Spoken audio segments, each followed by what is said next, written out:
Hello friends, मैं गौरव आप सभी का स्वागत करता हूं मनी मेंटर्स में एक नई वीडियो को लेके। और आज का जो हमारा वीडियो है वो है कि अगर आप एफडी कराने की सोच रहे हैं और अगर आपका रकम थोड़ा ज़्यादा है तो उसे एक बैंक में ना रखकर अलग अलग बैंक में रखने से क्या बेनिफिट है। तो सबसे पहला पॉइंट जो है वो है सिक्योरिटी का।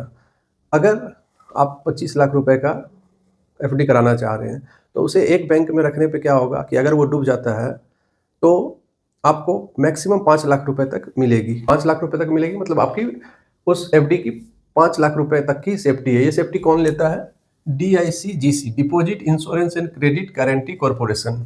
ठीक है। अगर उसको आप 5 बैंक में अलग अलग एफडी करते हैं तो 5 जगह रहने से क्या है कि आपको 5-5 लाख रुपए का एफडी कर देते हैं। तो अगर इसमें से कोई बैंक डूब भी जाता है तो मैक्सिमम आपको वहां से 5 लाख रुपया मिल जाएगा जिसका आप एफडी कर चुके हैं। लेकिन अगर एक ही बैंक में 25 लाख का करते हैं फिर भी आपको 5 लाख रुपया ही मिलेगा। तो पहला बेनिफिट ये हो गया। दूसरा बेनिफिट जो हम बात करेंगे कि इसका अगर 5-5 लाख रुपए का हम तोड़कर कहीं एफडी करा रहे हैं और अगर कोई इमरजेंसी काम के लिए हमें पैसे की ज़रूरत पड़ गई तो वैसे में क्या है कि हमें अगर 25 लाख का एफडी है तो उसे तोड़ना पड़ेगा। और अगर हम 5-5 लाख का एफडी करा रखे हैं और अगर हम 5 लाख रुपए का एफडी ब्रेक करते हैं तो हमें पेनल्टी कम देना पड़ेगा और बाकी एफडी जो हमारे 4 एफडी है वो सेफ रहेगा। अब जैसे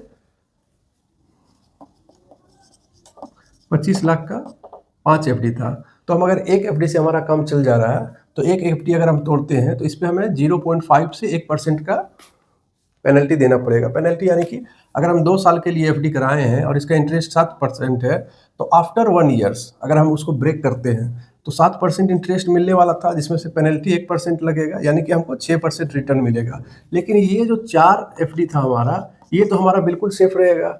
अगर हम इसको 25 लाख का एक ही करते हैं तो इसमें हमको ऑलरेडी पेनल्टी भी देना पड़ता, लेकिन ये हमारा एफडी सेफ है और हमारा काम एक एफडी तोड़कर चल जाएगा।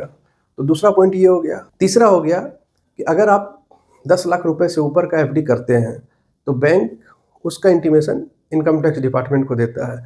लेकिन अगर आप 5-5 लाख रुपए का अलग नाम से करते हैं तो इसका इंटीमेशन बैंक IT डिपार्टमेंट को नहीं देता है। 3 फायदे हो गए। चौथा फायदा है TDS का। अगर 50,000 रुपए से ज़्यादा का इंटरेस्ट आपको मिलता है तो इसके ऊपर TDS काटा जाएगा अगर वो सीनियर सिटीजन नहीं है तो। और अगर सीनियर सिटीजन है तो उसके लिए 1 लाख है। तो अगर आप अलग अलग एफडी करते हैं तो इंटरेस्ट भी बढ़ जाएगा जिससे क्या है कि TDS का कटने का टेंशन भी नहीं रहेगा।